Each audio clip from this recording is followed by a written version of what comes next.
नमस्कार है ना। Welcome to all of you in global record. दोस्तों, रिसेंटली आप लोग कह सकते हो कि एक बहुत ही बड़ा डेवलपमेंट, बहुत ही ज़्यादा शॉकिंग डेवलपमेंट जो है वो हुआ है। इस न्यूज़ ने, इस चीज़ ने आप लोग कह सकते हो यूएसए या फिर पूरे वेस्टर्न कंट्रीज़ को आप लोग कह सकते हो एक तरीके से हिला के रख दिया है। दरअसल हुआ क्या है कि यहाँ पर आप लोग देख सकते हो, ये जो मैप है ये आप लोग को पता होगा, इस कॉन्टिनेंट को कहते हैं अफ्रीका। और यहाँ पर आप लोग को एक कंट्री मिल जाएगी जिसको कहा जाता है नाइजर। नाइजर एक लैंडलॉक कंट्री है। 99% से ज़्यादा लोग यहाँ पर इस्लाम रिलीजन को फॉलो करते हैं।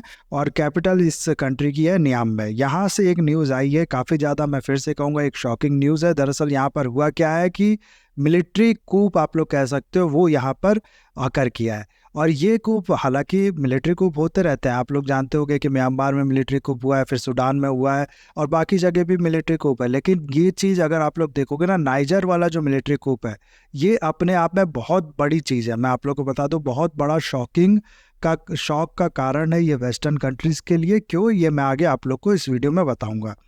लेकिन उससे पहले एक्चुअली में हुआ क्या है, थोड़ा बहुत इसका जो बैकग्राउंड है वो हम लोग देख लेते हैं। दरअसल नाइजर के जो प्रेसिडेंट थे वो थे मोहम्मद बरजाओ। और नाइजीर के जो प्रेसिडेंट है, इनके अलग आप लोग कह सकते हो प्रोटेक्शन के लिए, सेफ गार्ड करने के लिए एक फोर्स होती थी जिसको कहा जाता था प्रेसिडेंशियल गार्ड। इस प्रेसिडेंशियल गार्ड के जो जनरल थे उनका नाम था अब्दुल रहमान चियानी। ये अब्दुल रियाज चियानी, इनका जो काम था वो प्रेसिडेंशियल और पैलेस के बाहर खड़े रह के अपने जो प्रेसिडेंट है उनको प्रोटेक्शन करने का काम था। लेकिन इनने क्या किया कि अपने ही प्रेसिडेंट को अगवा कर लिया है और पूरा आप लोग कह सकते हो कि तख्ता पलट जो है वो कर दिया है नाइजर में। साथ ही साथ नाइजर की जो रेगुलर आर्मी है, जो आर्मी है नाइजर में, उसने भी इस कूप को सपोर्ट किया है। और ये कहना है आर्मी का कि हम लोग कंट्री को बचाने के लिए, कंट्री को डिवाइड होने से बचाने के लिए, हाल की जो सिचुएशन है इसको देखते हुए इस चीज़ को सपोर्ट करना जायज़ समझते हैं, कंपलसरी समझते हैं। इसीलिए इनने पूरा ये जो कूप है इसको सपोर्ट किया है। और अब अब्दुल रहमान जी जो है ये बन चुके हैं नए हेड ऑफ स्टेट नाइजर के। ये सारे जो कॉन्स्टिट्यूशन थे, सारे जो रूल्स थे, सारे जो पॉलिटिकल पार्टीज थी, उनको ख़त्म कर दिया है। अब यही रूल्स है, यही लॉ है, यही एक लौते पर्सन है आप लोग कह सकते हो पूरे नाइजर में। ना, जैसा कि मैंने आपको बताया कि ये जो कूप है ये एक बहुत बड़ा सेटबैक है वेस्टर्न कंट्रीज़ के लिए। क्यों ऐसा है? एक तो चलो ठीक है कि डेमोक्रेसी, जहाँ पर वेस्टर्न कंट्री जो है ये डेमोक्रेसी को बहुत ज़्यादा एडवोकेट करती है, इनकी वकालत करती है, तो डेमोक्रेसी ख़त्म हुई तो जाहिर सी बात है एक सेटबैक रहेगा वेस्टर्न कंट्रीज़ के लिए। लेकिन इसके अलावा अगर आप लोग देखो ना, तो जो रियल कारण है क्यों ये एक बहुत बड़ा सेटबैक है, वो चीज़ ये पिक्चर बयां करती है। यहाँ पर आप लोग देख सकते हो नाइजर के कुछ लोग हैं, और इस तरीके की बहुत से पिक्चर आप लोग को देखने को मिल जाएगा जिसमें इस कूप के सपोर्टर जो हैं, या फिर ऐसे भी जो नाइजर के आम लोग हैं, ज़्यादातर जो नाइजर के लोग हैं वो रशिया का फ्लैग ऐसे लेके इसको वेव करते हुए रोड पे आप लोग कह सकते हो या तो मार्च निकाल रहे हैं या फिर रशिया को सपोर्ट कर रहे हैं पूरा इस तरीके से। और ये चीज़ आप लोग देख सकते हो तब हो रहा है जब यूएसए या फिर वेस्टर्न कंट्रीज जो है वो लगातार हर कॉन्टिनेंट पे, हर कंट्री पे, हर रीजन पे ये प्रेशर बना रही है कि कैसे भी वो रशिया के अगेंस्ट में बात करें, रशिया के साथ अपने इकोनॉमिक एंगेजमेंट या फिर बाकी तरीके के जो रिलेशन है उसको ख़त्म करें ताकि रशिया को आइसोलेट किया जा सके। इस काम के लिए इनने क्या क्या कोशिशें नहीं की, प्राइस कैपिंग लगा दी, सैंक्शन लगा दिया, दुनिया भर की लॉबिंग जो है वो करके देख ली, लेकिन कहीं पर भी कोई भी सक्सेस आप लोग को इसको पूरी तरीके से मिलता हुआ नहीं दिखा। और अब तो उल्टी चीज़ हो रही है। आप लोग देख सकते हो कि अफ्रीका जहाँ पर एक इन्फ्लुएंस थोड़ा बहुत कह सकते हैं हम लोग यूएसए, फ्रांस का या फिर बाकी कंट्रीज का देखने को मिलता था, ये शिफ्ट हो रहा है रशिया की तरफ। अब जाहिर सी बात है यहाँ पर ये सवाल आएगा कि कैसे आप लोग कह सकते हो कि ये शिफ्ट हो रहा है रशिया की तरफ। मैं बताता हूँ आप लोग को। एक तो हम लोग ने देखा ये पिक्चर नाइजर का, ये जो पिक्चर है ये साफ साफ यहाँ पर दिख रहा है। दूसरा, मैं अगर आप लोग को बताऊं तो ये जो रीजन है ना अफ्रीका के मैप में, इसको कहा जाता है साहेल रीजन। ऊपर वाला रीजन जो है ये कहलाता है सहारा रीजन, और ये जो रीजन है ये कहलाता है साहेल रीजन। और इसके नीचे अगर आप लोग देखो तो बाकी जो अफ्रीका है वो कहा जाता है सब सहारन रीजन। इस साहेल रीजन में आप लोग देख सकते हो जितनी भी कंट्री है ना, ज़्यादातर कंट्री में हाल में जो मिलिट्री कूप है वो देखने को मिला है। यानी कहने का मतलब है कि धीरे धीरे हर कंट्री से यहाँ पर जो डेमोक्रेसी है वो ख़त्म होती जा रही है। लीडरशिप जो है वो पावर अपने हाथ में लेती जा रही है। और नाइजर जो कंट्री है ना, इसको ऐसा माना जाता था कि ये एक अकेली, एक लौती कंट्री इस रीजन में बची है जो कि वेस्टर्न कंट्रीज को थोड़ा बहुत सपोर्ट कर सकती है। अभी भी थोड़ा बहुत वेस्टर्न कंट्रीज जो है उसकी अलाई है, ऐसा इसको कहा जाता था। हाल में मैं आप लोग को बता दूं कि माली हो गया या फिर बुर्किना फासो हो गया, यहाँ पर फ्रांस की जो आर्मी थी वो रहती थी और यहाँ से जो एंटी टेररिस्ट एक्टिविटीज जो थी के लिए काम करती थी, यानी कि टेररिस्ट को यहाँ से आप लोग कह सकते हो काउंटर करने का काम करती थी। लेकिन जैसे ही यहाँ पर मिलिट्री कूप हुआ, फ्रांस की आर्मी को यहाँ से भगा दिया गया और इनने फिर नाइजीर में अपना बेस बनाया। लेकिन अब नाइजीर भी, जैसा कि हम लोग देख सकते हैं, जो डेमोक्रेसी है वहाँ पर फॉल कर चुकी है, इसीलिए यहाँ पर भी हो सकता है यही चीज़ देखने को मिले फ्यूचर में। और एक और चीज़ हुई थी माली और बुर्किना फासो के अंदर, आप लोग कह सकते हो कि जो मिलिट्री कूप हुआ उसके बाद, वो ये कि रशिया की जो प्राइवेट आर्मी है यानी कि वैगनर ग्रुप, उसका ऐसा बताया जाता है कि इन्फ्लुएंस इस एरिया में, इस कंट्री में काफ़ी ज़्यादा बड़ा है। यहाँ तक कि ये भी कहा जाता है कि जो मिनरल्स का एक्सप्लोरेशन है वो वैगनर ग्रुप कर रहा है यहाँ पर। तो कुल मिला के बात यह है, कहना मैं ये चाह रहा हूँ कि ये जो साहेल रीजन है ना, ये पूरी तरीके से जो वेस्टर्न कंट्रीज है यहाँ से अपना इन्फ्लुएंस उनका ख़त्म होता जा रहा है और धीरे धीरे रशिया जो है वो बहुत बड़ा इन्फ्लुएंस इस एरिया में बनाते जा रहा है। सिर्फ साहेल रीजन की बात ये नहीं है, बाकी भी अगर अफ्रीकन कंट्रीज देखोगे ना आप लोग, तो वहाँ पर रशिया का जो इन्फ्लुएंस है वो काफ़ी ज़्यादा बढ़ता जा रहा है। पूरा अफ्रीका कॉन्टिनेंट जो है वही एक तरीके से हम लोग कह सकते हैं कि टिल्ट होता जा रहा है मॉस्को की ओर। और नाइजीर के फाल के बाद ये चीज़ बहुत ज़्यादा आप लोग कह सकते हो कि एक सीरियस इशू हो चुका है। ये चीज़ साफ दिखने लगा है, जो कि अब तक का स्पेकुलेशन कहा जाता था, इस तरह के क्लेम कहे जाते थे, वो चीज़ साफ दिखने लगा है कि जो अफ्रीका है वो टिल्ट होता जा रहा है रशिया की ओर। क्योंकि यूएसए का भी अगर आप लोग देखो तो यही मानना था कि नाइजर एक लौती यहाँ पर एक कंट्री है जिसके थ्रू हम लोग कंट्रोल बना सकते हैं साहेल रीजन पे। लेकिन अब वो भी एक लौती कंट्री यूएसए के लिए नहीं बची है। और इस चीज़ का अगर आप लोग कारण देखोगे ना, अफ्रीका का जो टिल्ट है वेस्टर्न कंट्रीज से जो दूर जाता रह रहा है अफ्रीका, उसका जो मेन कारण है वो अगर आप लोग देखोगे ना, तो एक तो हम लोग को पता है कि जो हिस्ट्री रही है इनकी वो रहा है कि वेस्टर्न कंट्रीज जो हो गई, यूरोप की जो कंट्रीज हो गई, उनने कॉलोनलाइज किया था अफ्रीका को, काफ़ी ज़्यादा बर्बरता आप लोग कह सकते हो, काफ़ी ज़्यादा टॉर्चर जो है वो किया गया था यहाँ के लोगों को।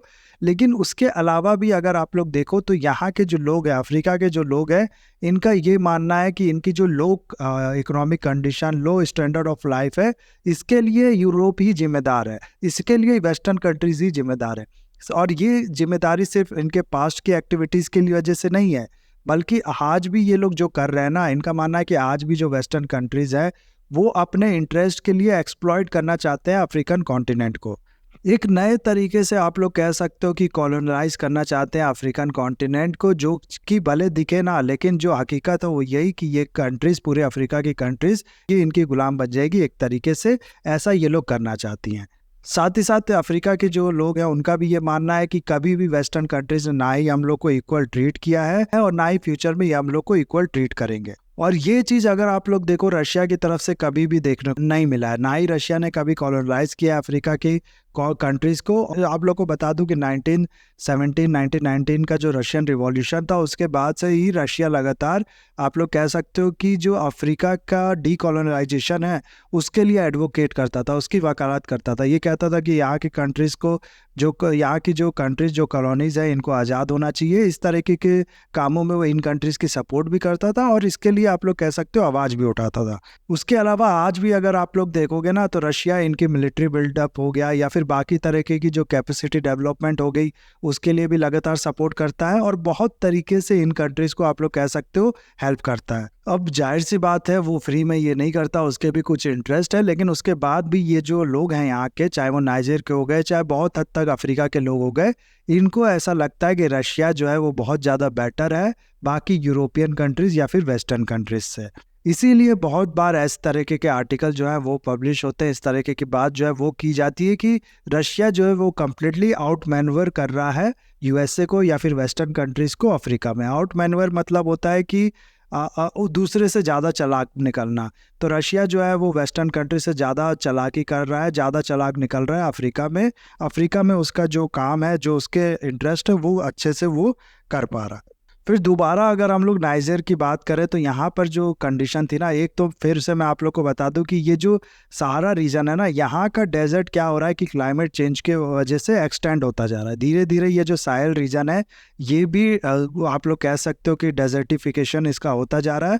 और वैसे भी अगर आप लोग देखोगे ना, इसकी वजह से भी, और वैसे भी अगर आप लोग देखो, जो स्टैंडर्ड ऑफ लिविंग है इस साहेल रीजन की, यहाँ पर आसपास की जो कंट्रीज है वहाँ की, वो काफ़ी ज़्यादा ख़राब है। और जिसका एक कारण है कि यहाँ की जो गवर्नमेंट है वो पास्ट में काफ़ी ज़्यादा करप्ट हुई है। नाइजर में भी ये चीज़ देखा गया था, नाइजर की जो गवर्नमेंट है उस पर काफ़ी ज़्यादा करप्शन के जो एलिगेशन थे वो लगे थे। यहाँ तक कि इस मिलिट्री कूप के बाद जो फाइनेंस मिनिस्टर थे नाइजर के, उनको आप लोग कह सकते हो ये जो फोर्स के लोग थे जिनने कूप किया है उसने एक कैमरे के सामने बिठा दिया था और इस तरीके से वो कैमरे के सामने रो रहे थे। दरअसल उनके सामने ये शर्त रखी गई थी कि या तो वो पूरा बताए कि उनने कहाँ पैसा जो है वो वेस्ट किया है कंट्री का, कहाँ इसको छुपाया है, चोरी किया है या स्पेंड किया है, या तो फिर वो गोली खा ले यानी कि मारे जाए। उसके बाद इस तरीके से नाइजर के जो फाइनेंस मिनिस्टर है वो रोते हुए दिखे थे कैमरा के सामने, और लोगों का या फिर फोर्स का जो यहाँ पर है वो ये मानना है कि ये सब कर पा रहे हैं, ये जो करप्ट लीडर है, सिर्फ यूएस से या फिर वेस्टर्न कंट्रीज की मदद से। वेस्टर्न कंट्रीज डेमोक्रेसी के नाम पे इन लीडर्स को प्रमोट करता है, इनको सपोर्ट करता है, उनकी गवर्नमेंट यहाँ पर बनवाता है और फिर यहाँ पर ये करप्शन करते हैं। दूसरा अगर आप लोग देखोगे ना तो ये साहेल रीजन जो है यहाँ पर जो इस्लामिस्ट जिहादिज्म है उसका एक बहुत बड़ा आप लोग कह सकते हो कि खतरा जो है वो बढ़ता जा रहा है। अलकायदा हो गया या फिर बोको हराम हो गया, इस तरह की काफ़ी जो टेररिस्ट ऑर्गेनाइजेशन हो गया ना वो धीरे धीरे इस रीजन में अपनी पकड़ बनाते जा रहे हैं। इसीलिए यहाँ की जो मिलिट्री है ना उनको लगता है कि इस चीज़ को रोकने के लिए हमको यहाँ आगे आना पड़ेगा। यहाँ की जो गवर्नमेंट है, जो सिविलियन गवर्नमेंट है, उनके आप लोग कह सकते हो कि कंट्रोल में, उनके बस का ये नहीं है। अब इस चीज़ के लिए ये मदद मांगने जाएंगे अगर वेस्टर्न कंट्रीज से कि हम लोग कूप करना चाहते हैं, हमारी मदद करो, तो जाहिर सी बात है वो नहीं करेंगी क्योंकि वो डेमोक्रेसी को प्रमोट करती है। वो डेमोक्रेसी के नाम पे आप लोग कह सकते हो कुछ भी करने को तैयार है, भले ही उसके अंदर गलत काम हो रहे हो, कंट्री जो है वो बर्बाद हो रही हो, लेकिन डेमोक्रेसी जो है उसको वो प्रेफर करती हैं। और ये जो कंट्रीज़ हैं ये इसीलिए आप लोग कह सकते हो फिर मॉस्को की तरफ देखती हैं, उनको अपना जो फ्रेंड है वो समझती हैं। मॉस्को इनकी हेल्प भी करता है और इसीलिए साहेल रीजन आप लोग कह लो या पूरा अफ्रीका आप लोग कह लो, यहाँ पर हम लोग देख रहे हैं कि एक बहुत ही ज़्यादा पॉजिटिव सेंटिमेंट जो है वो डेवलप हो रहा है रशिया के लिए। और ये चीज़ अब नाइजर में जो हुआ इससे काफ़ी ज़्यादा प्रूफ होता है, एक तरीके से क्लियर दिखने वाली पिक्चर ये बन चुकी है। तो ये था पूरा वीडियो गाइज, आई होप ये वीडियो आपको अच्छा लगा होगा, इसलिए लाइक कमेंट शेयर सब्सक्राइब जरूर कीजिएगा। That's all, have a nice day, take care.